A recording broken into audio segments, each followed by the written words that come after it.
keessa kootti caafame galmee jireenyaa irratti sinani mallateeffame seenaa hin dagaatamnetu keessa kootti caafame galmee jireenyaa irratti sinani mallateeffame olmaa keerraa fadhu sinani du'aa kaafame jireenyatti waamamu olmaa keerraa fadhu sinani du'aa kaafame jireenyatti waamamu olmaa keerraa fadhu sinani du'aa kaafame jireenyatti waamamu jireenyatti waamamu jireenyatti waamamu jireenyatti waamamu jireenyatti waamamu.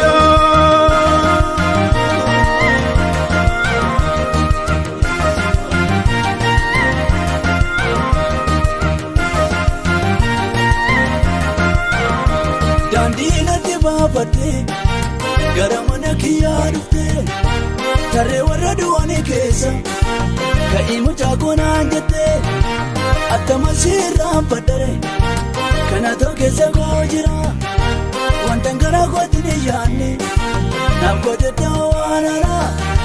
Daandii baafadhee gara mana kiyyaa dhuftee tarree warra du'anii keessa ka'ii mucaa koonaan jettee attama sirraan fadhare kana ta'u keessa koo jira wanta gara kootti ni yaadne naaf goote waan haaraa.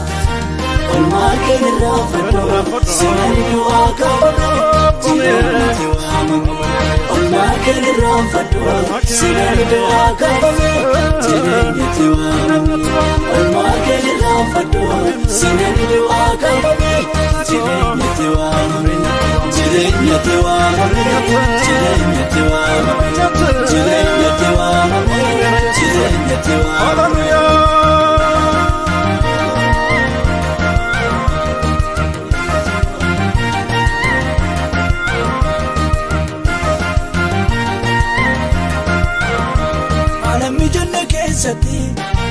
Dhufee kan nama barbaadu abbaa bara jaalaati kan waan gaarii namaaf yaadu kootaa koosi duwwaadha ija koonaan argeem kana iddootitti na barbaadatu ragaanaaf ta'e waan kana haala mijanne keessatti dhufee kan nama barbaadu abbaa bara jaalaati kan waan gaarii namaaf yaadu.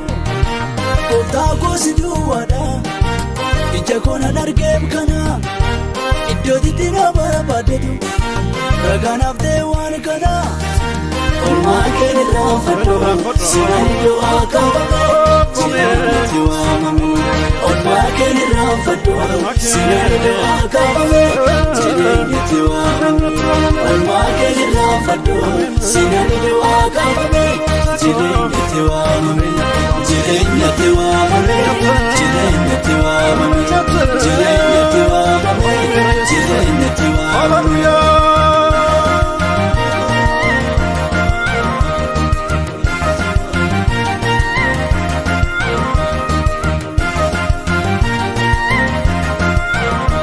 Tolli keerra baay'ate ammaan ol ta'e duumate jecha sammuu koon ol ta'e.